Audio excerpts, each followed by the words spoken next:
That is the real Australian flag, right there, the red one. It's called a Federation flag. It's got 6 stars, the Southern Cross, and the Union Jack. So get yourself a real flag. You're going to need it right now. It's not that blue flag. So every day just seems like it's just kicking up a whole notch. I don't know whether I'm more freaked out about the fact that our government is a foreign power acting quite illegally, or the fact that no one knows. Um, I'm going to try and explain a little bit of Australian history over the last couple of thousand years, probably more for me to also digest myself. I get this so much information coming in all the time right now.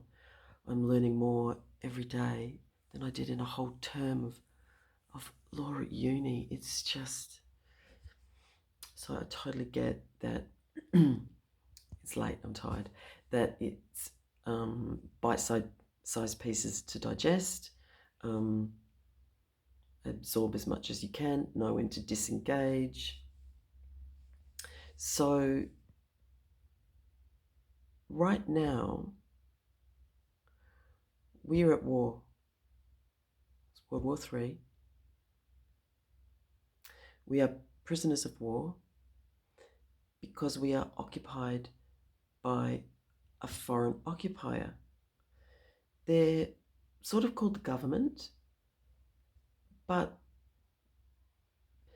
governments, I think we're fundamentally missing a really big piece here.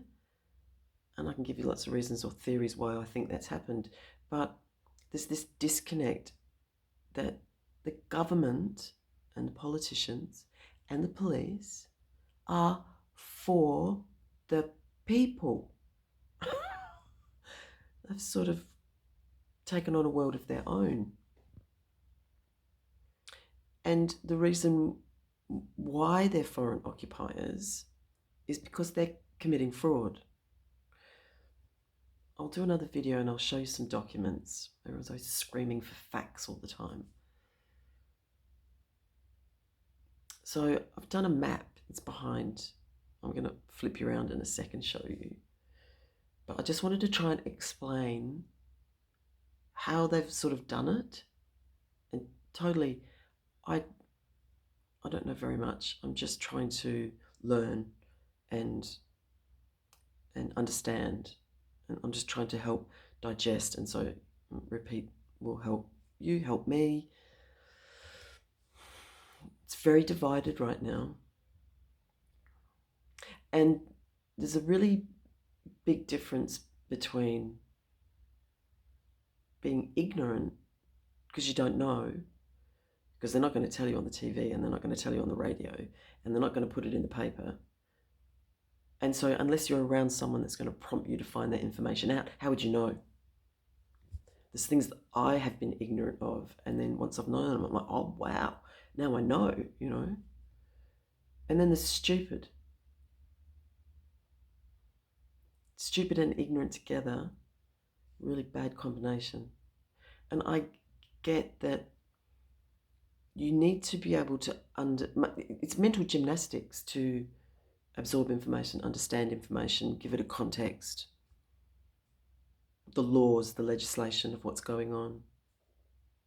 And then there's a spiritual side about your beliefs. But people have seemed to have really lost their power. I think they've gotten lazy over a couple of hundred years from governments and people telling them what the rules are and what to do. And like if you were to join the gym or a club, or you would get the conditions and the rules of the place that you're going to go to. So you kind of need to know the rules of what you're living under because they're changing. And that's the problem, right? So what they've kind of done is they've kind of just made another constitution they've created all these acts and just changed words without telling anyone, when it specifically says in the Constitution that they can't make any changes to it. And who is the Queen of Australia? Can I be Queen of Australia? Her Majesty? All right, I'm going to flip it around.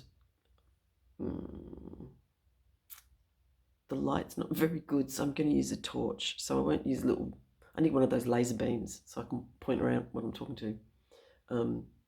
Can you name all the Prime Ministers of Australia?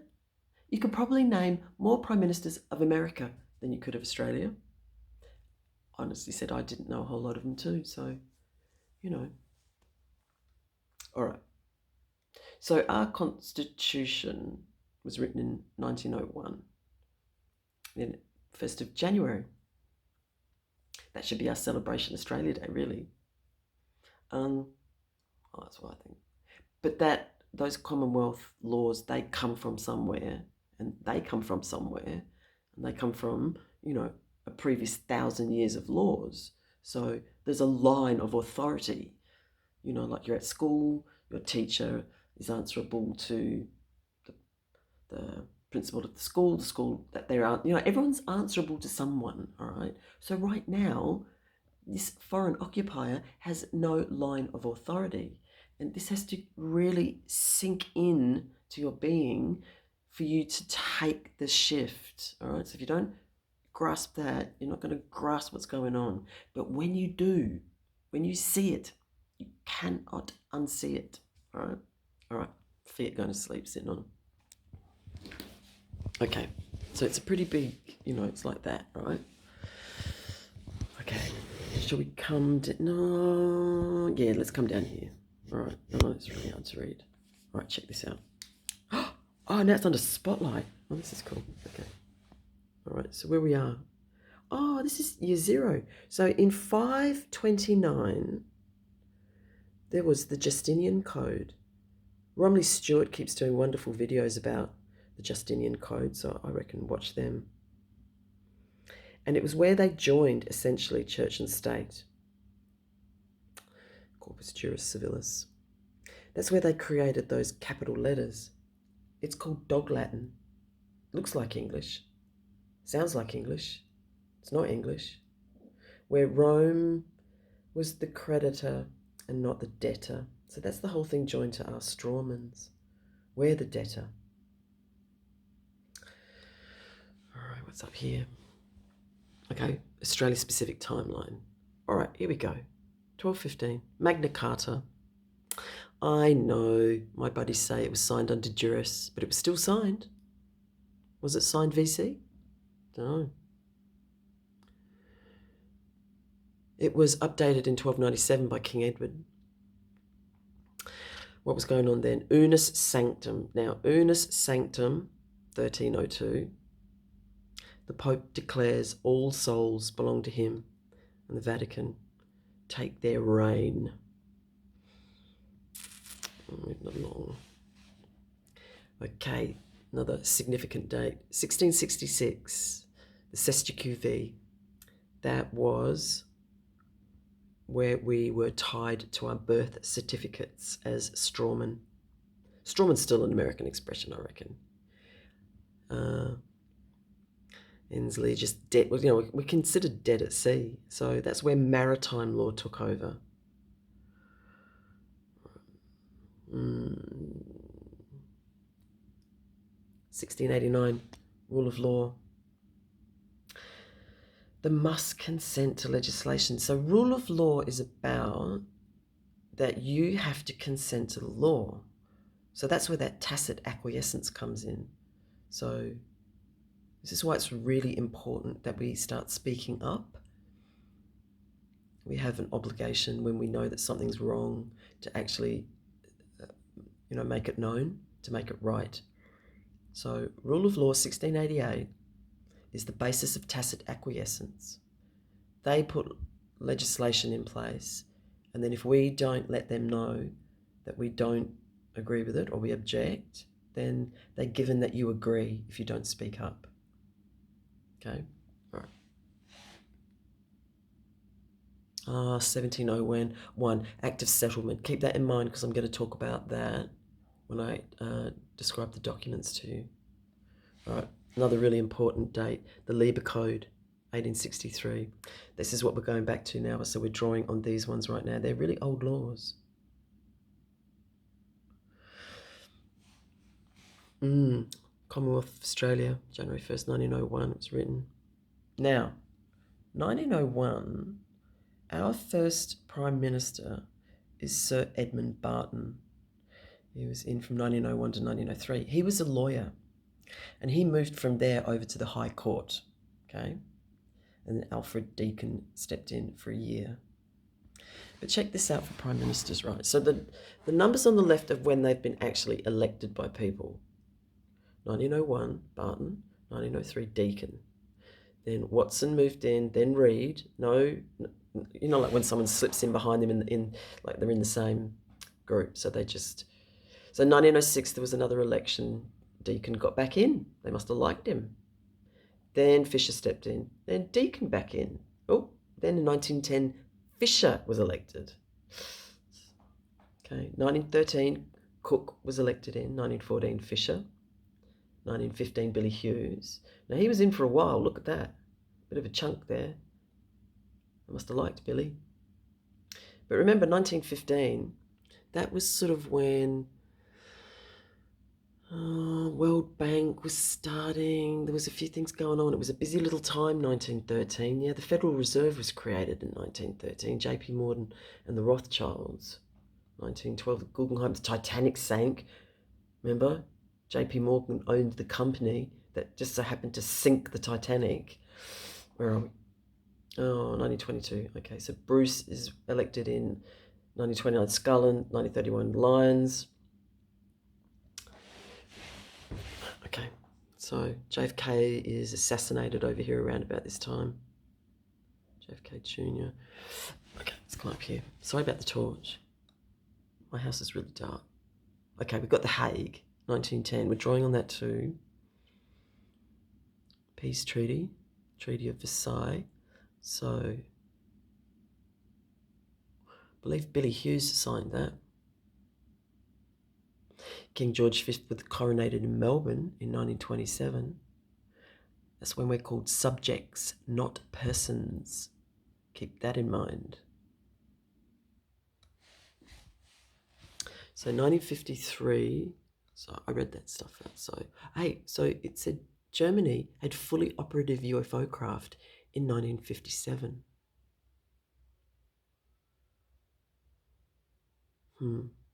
Geneva Convention was signed. Article 2, we're drawing on that. Trading with the Enemy Act, that's another important one. These are all things you can look up and research yourself. In 1953, Billy Hughes flew the first blue flag, and it was only flown when they were sitting in Parliament. So it's not very often. So officially in 1967, I would say a foreign power took over. Now, if we look down here at these prime ministers, so now not elected in Page, Menzies, and then in 1940 they had an election. 1941, Fadden. 1943, an election, Curtin got in. Then Ford without an election. 1946, Cuffley. 1949, Menzies. He was in for a while, a long while. 1966, Holt. Now look at this. So 1967, that was not an election. McEwen was in. Look it up there. In 1967, that's when the foreign power popped in. So little dodgies going on down here. 1969, Gordon was voted in. 1971, McMahon. And then here we go, 1972. Then Whitlam came in, but he got voted in 72.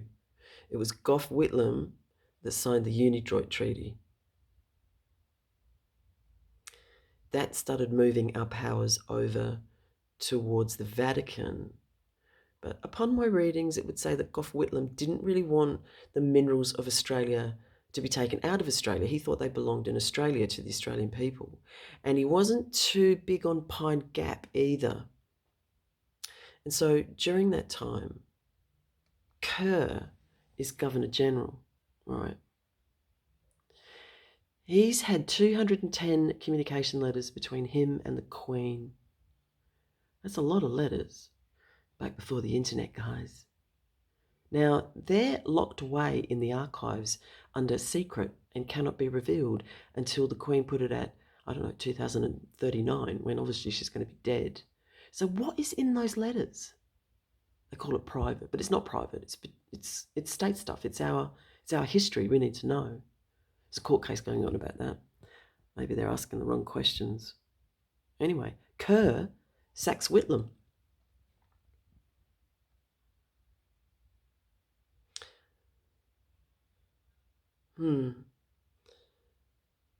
So 1975, Fraser's voted in. He's in for a while. He's in for a good chunk too. And then when Bob Hawke comes in 1983, by vote. Well, actually, in 1977, there was another constitution written. Well, basically, they just removed the word crown out of it and invented the word Queen of Australia, Her Majesty. That's who Scott Morrison swore his oath to. Her Majesty, Queen of Australia. God, I swear into a box of matchboxes. So Hawke is the guy that created the Australia Act, right? So it says really specifically in the Constitution, nothing can be changed without a referendum. A referendum is where they vote, and you need at least 50% of the people to agree, right? Because this is all for the people, isn't it? Or is it?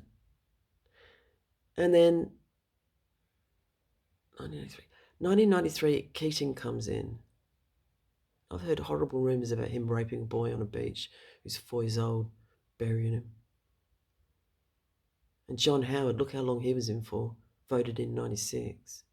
It was his niece that popped in and popped on those suppression orders about all the pedophilia.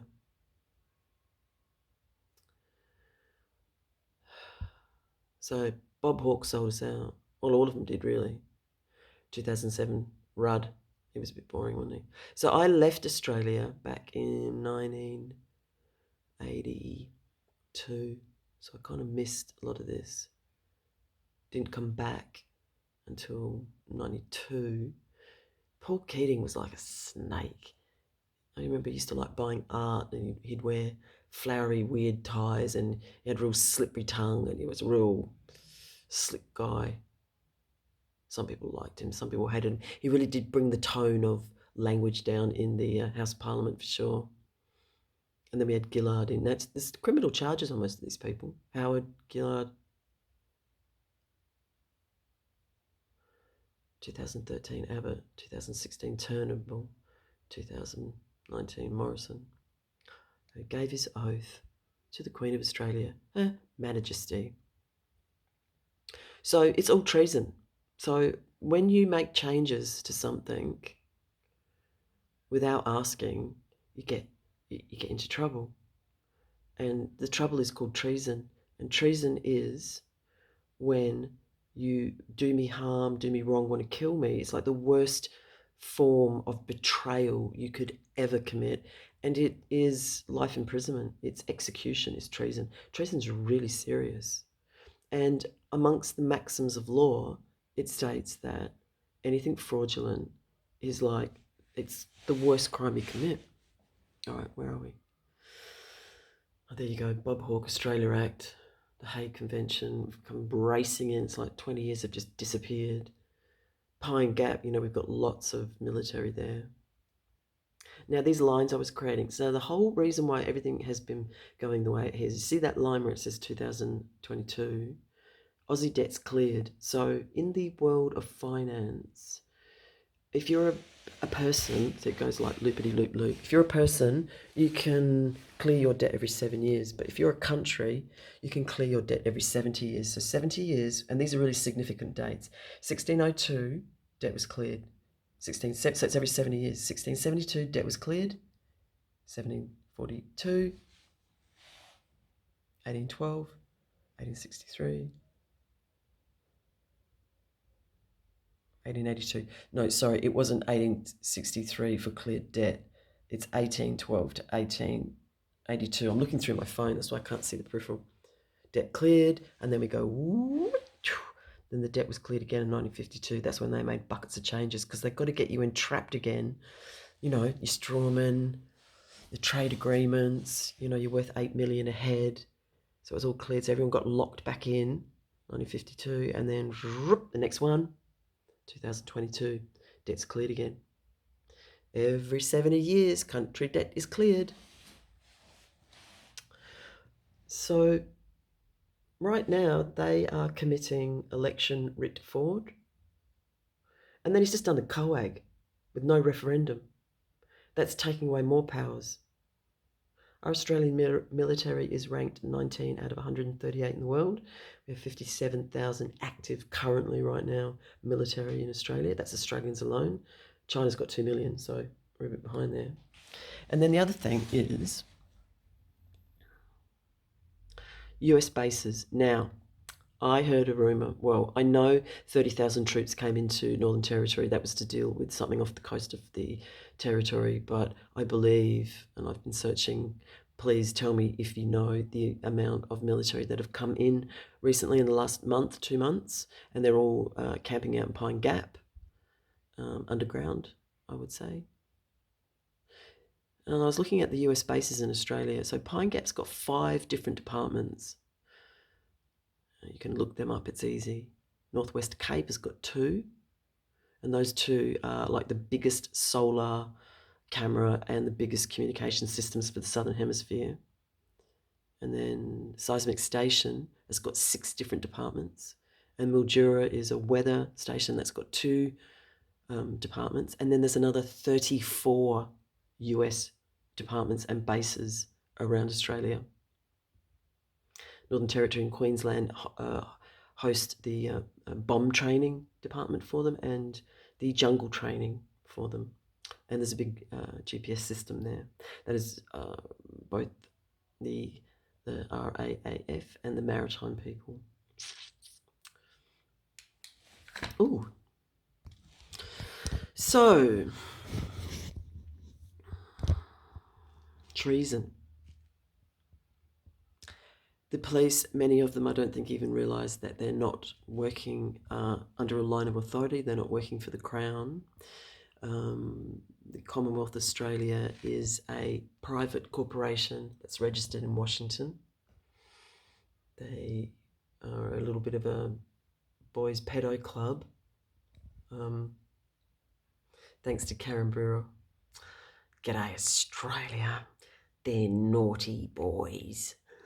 She has been she's been sending documents, bless her. And if anyone learns how to do it, pipe up. She'll cut and paste from her page.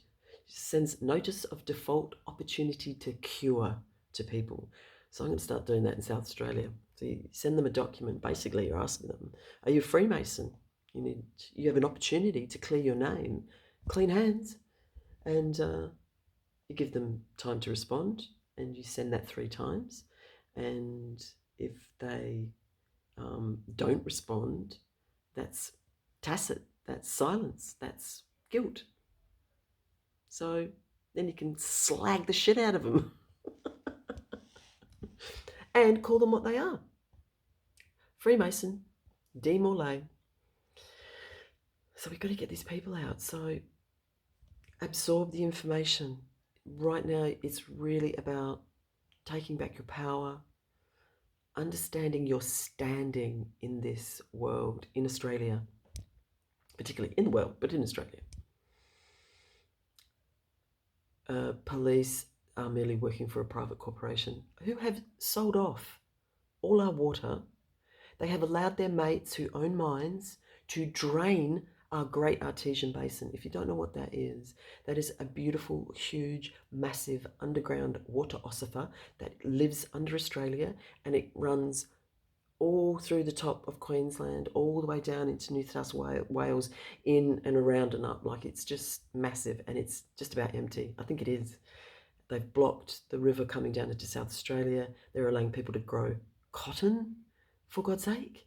They set fire to Australia, conveniently in the line of the train line, encourage everyone to get out of the bush. They've destroyed farming, and you think they're for you? So right now, if you're not standing up and speaking and fighting and talking with your family and letting people know, then you're part of the problem. So we don't have a Trump here that's going to drain our swamp. He's actually showed us how to take back the reserve. So Trump has taken back the reserve in America from the Rothschilds, so it's not privately owned. Ours is still privately owned by them. They've all got shares in it. Ask Scott Morrison where the $2 billion went. That was for the fire people. Everyone's got such a short memory, isn't it? All this stuff is just for distraction. This king, that king, whatever. I mean, stay focused, people. Do your reading. Connect with your like-mindeds. Trying to be gentle. Otherwise, not here to convince anyone. And I'll also do a little video on documents and show you some documents. But does that sort of help a little bit with the history? So essentially, we've been under foreign occupation even since 1901. I don't believe Barton did the right thing back then. And I will show you the words that they've removed from the Constitution and changed it and created the Australia Act. And like Western Australia and Queensland got together, pulled words out of the Act. I'm like, okay, so all the money is in Queensland, so all the politicians and everyone gets paid out of Queensland. Western Australia organises the legislation. It's like they teamed up together and manipulate and no referendum. All these changes, no referendum. COAG's gone through, no referendum. Referendum is a vote. And now we're sending letters, registered letters to them, and they're sending them back to us. So if you get that with the RTS return to sender, go to your local PM and tell them to hand it to them personally. The post office is the highest authority in the land. They have to take them. So, oh, wow. Anyway, it's like, if you feel like you can't afford registered letters to send to them, then we're going to start posting, especially in South Australia, phone numbers and officers for you to call. I know somebody, Peter Horton calls the police every day and goes, why are you concealing election fraud? Why don't you go and arrest the judges? Because they've all got criminal charges on them. They don't do anything.